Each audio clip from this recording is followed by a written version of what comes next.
So in our last video we decided we were going to pull the plastics off the bike. And that would help us to appraise it a little bit better, we'd be able to see more, and that would get us started on the road to working out whether or not the bike is worth restoring at all.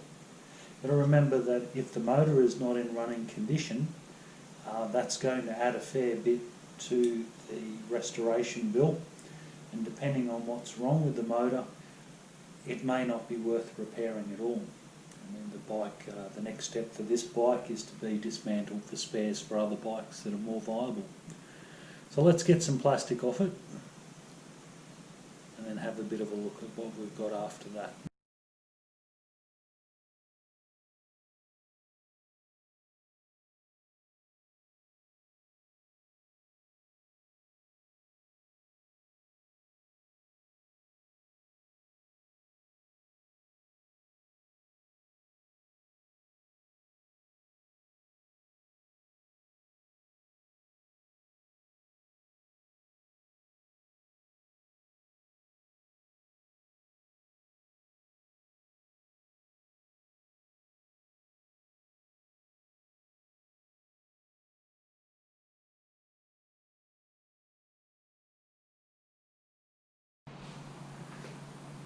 So that wasn't too painful. With the lock missing, all I had to do was work out how to manoeuvre the bar there so that the back seat came off. There's nothing obviously bent around this subframe, but I mean by the time you can see it, it's usually in very bad shape. The bike does have some bonus content. I'm not really sure what to make of most of this. Not a great deal at this stage. I'm not going to throw it out. I mean, that's obviously not part of the bike, but who knows what this other stuff might be. And that stuff, at this point, just goes into the can with the fuel pump and the well dealt with lock.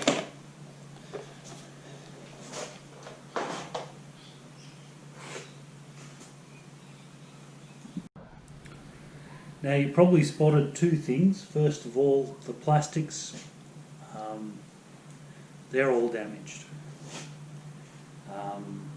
The back plastics are damaged from mistreatment. The front is damaged from accident damage. But once we get past the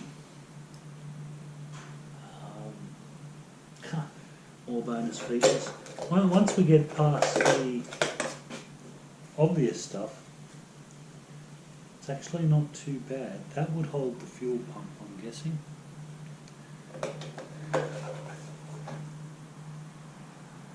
It's something that somebody broke. So straight off the mark, we're looking at a new fairing. Now that would be our fuel line.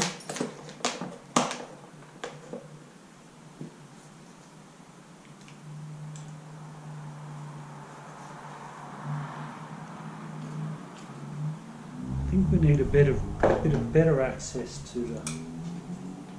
Well, let's continue.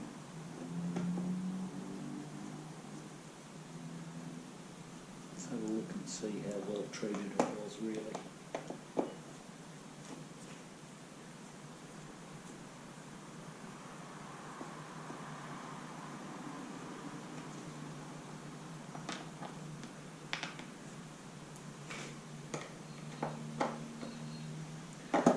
Taking the top of the airbox off.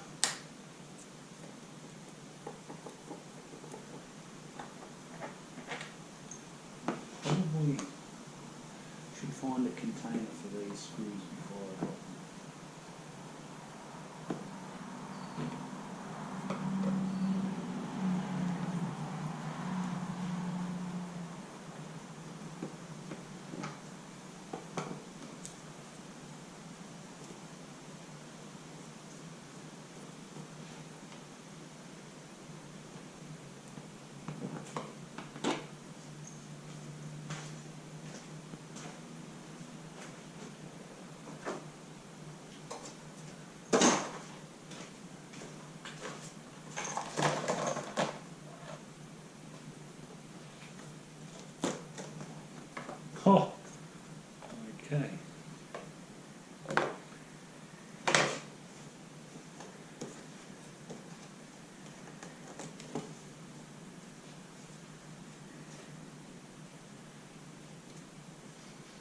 Oh, it stinks too.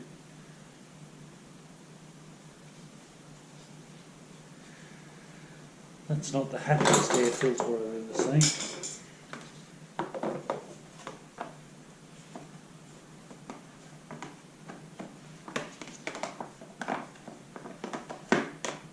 Not the most unhappy either, I guess. Still, throw it on the pot.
Oh, nice.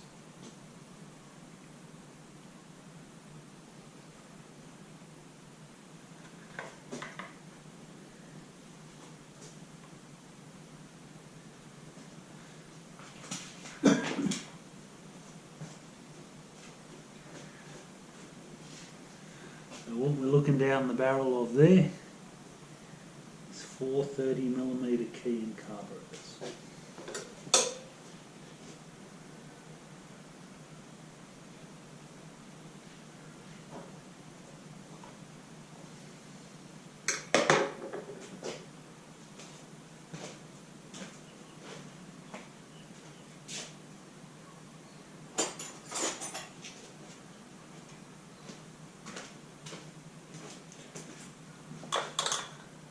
Oh, it's an 8.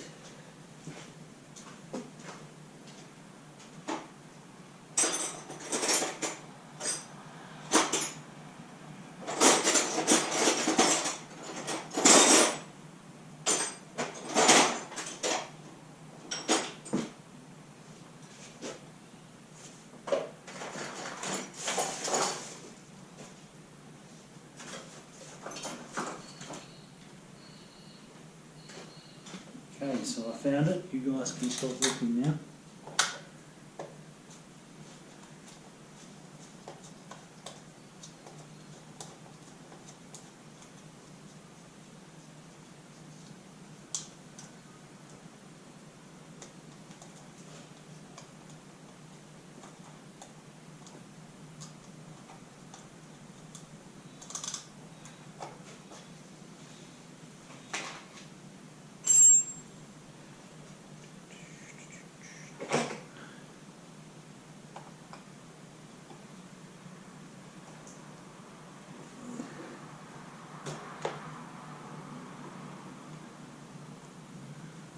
Okay.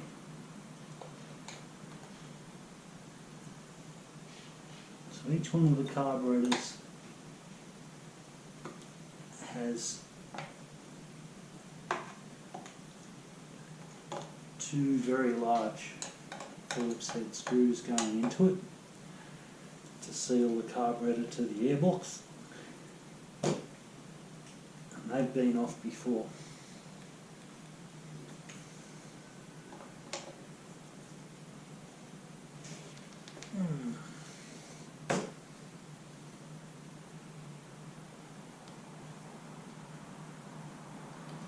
And a long time by the feel of that.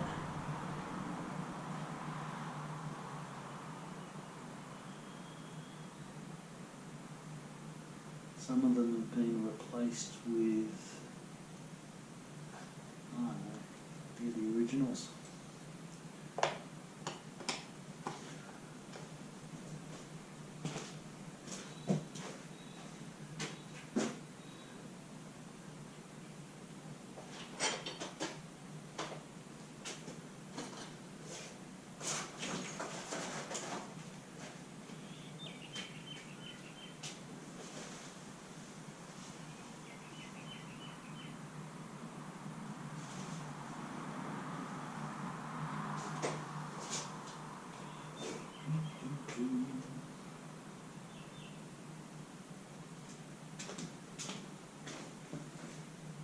We'll pop a break in here while I look. Now this never ends well.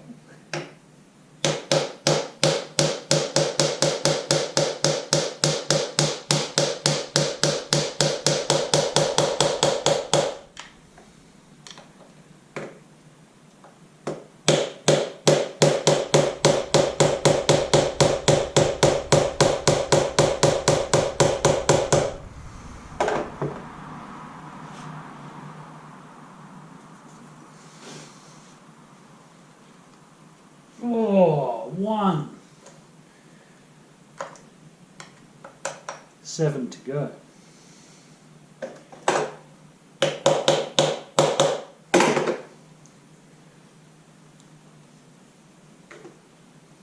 Oh, 2.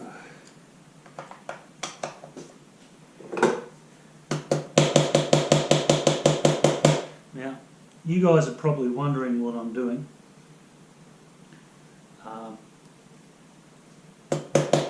Lightly tapping just to basically break up any, just to basically break the tension on the screw.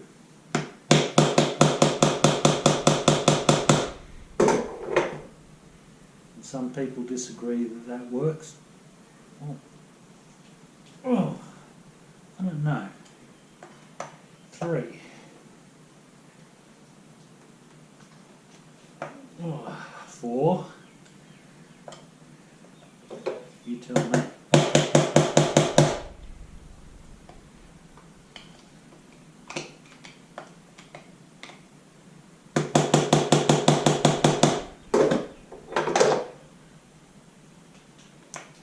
5.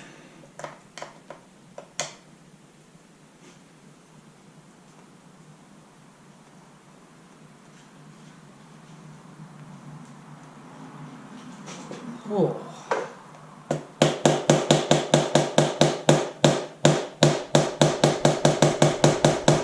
Probably don't really, you probably have gathered I'm not pounding the crap out of this with this hammer. It's just a tap.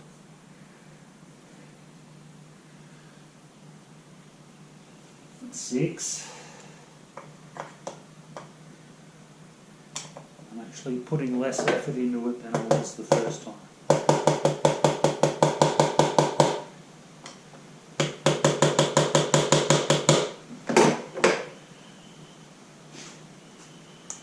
7.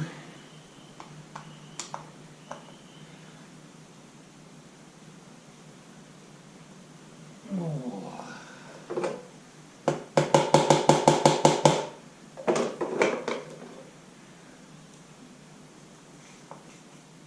8.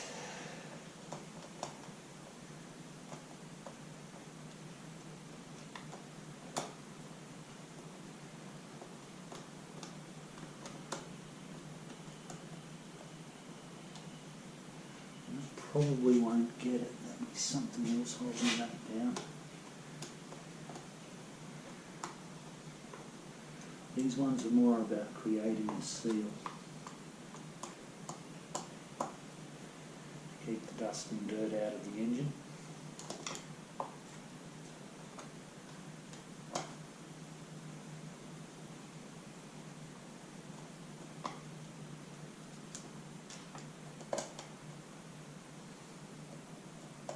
Now for those who are wondering why I didn't time-lapse this, it's because if you're not so experienced in this stuff,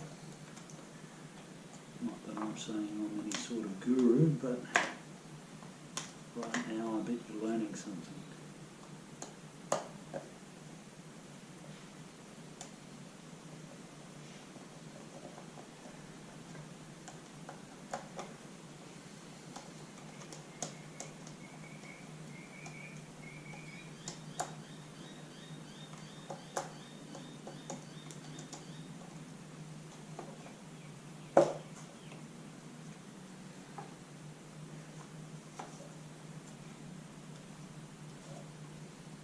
I'm guessing 6 screws here.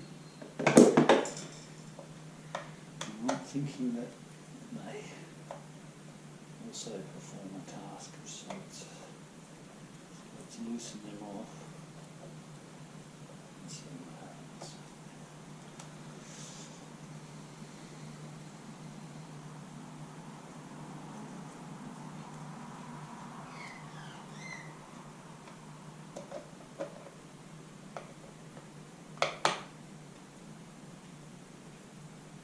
Should be some fairly interesting stuff underneath this. I'm guessing coils, carburetors.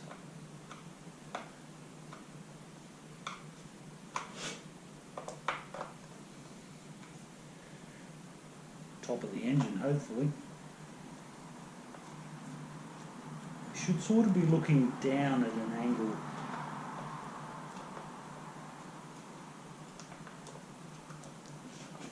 on the rocker cover.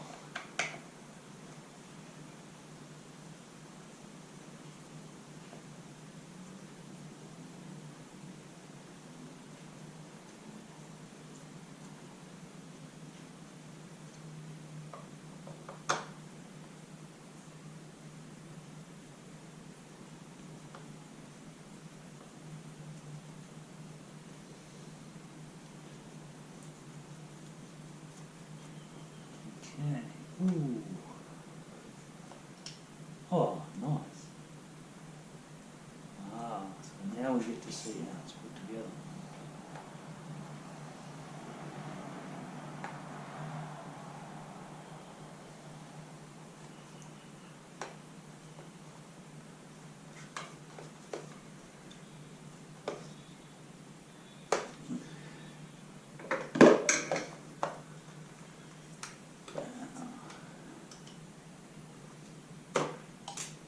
Oops, drop some screws. How many did we drop? 3. No, 2.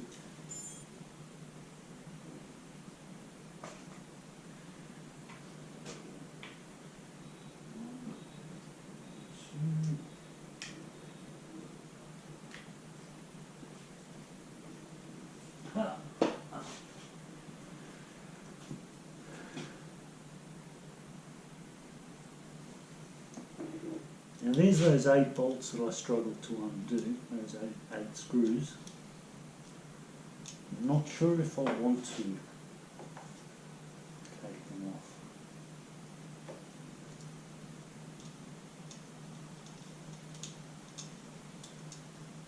I'm not sure if that's wise. I physically want to remove them. I just don't know if it's a good idea.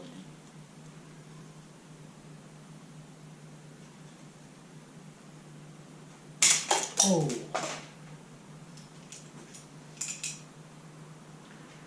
So it's a good practice when you loosen screws not to do what I just did and leave them in, because when you have to yank things off you also end up having to pick them up.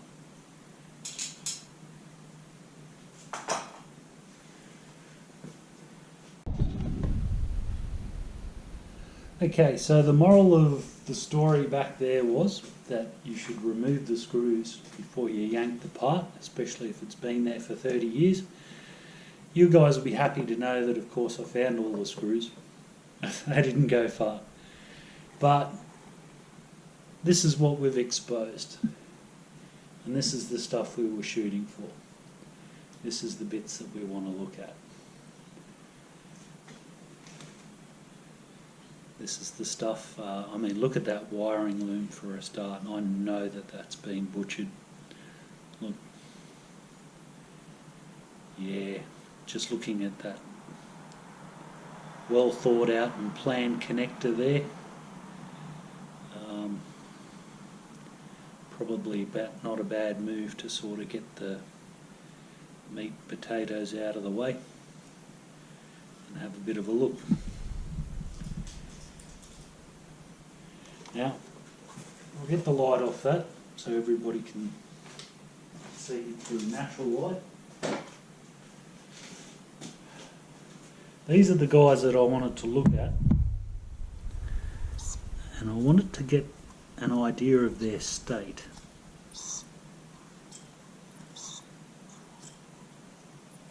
Now I know they look awful, but in actual fact they're not. And the choke still operates. You can see the choke operating there. Throttle valves all working. You can see wide open throttle there.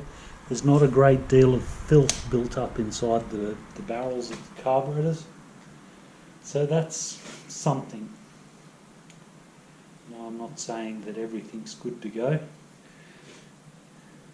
I find this interesting. I'm seeing traces of, I don't know if this is every bike, but you know, we've got numbering. You should just be able to see that there on the coil packs, 1, 4, 2, 3.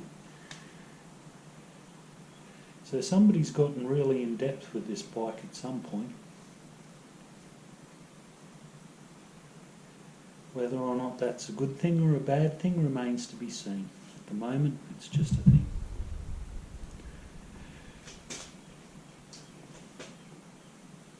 Now that we've gotten in here, we need to have a bit of a thought about our next strategy. Bearing in mind we're still appraising the bike, but I'm not happy with this. And I don't like the prospect of me riding along, if even all of this works. I don't like the prospect of me riding along and finding that the seat and tank start getting warm, and that you know, that the bike is about to burn down. This doesn't sound like anything at all that I want to be involved in. So I'm thinking a new wiring loom certainly wouldn't hurt. Well, I think we'll call that for the day for today. It's given me a little bit to think about. I'm actually quite pleased with these guys. There is one more aspect of them that I need to investigate. They sit on a rubber manifold, so to speak. And that manifold, after 30 years, it's a rubber manifold, it's going to be dry and cracked. Now, if they leak, it's a bad thing. It's going to affect the mixtures, the bike won't be in tune, it won't be tunable either. If they're in good condition, then we just go ahead and we use them. So we'll have to find a way of checking out at least one of those to get a general idea of what their state is. But that's for next time. Thanks for joining us.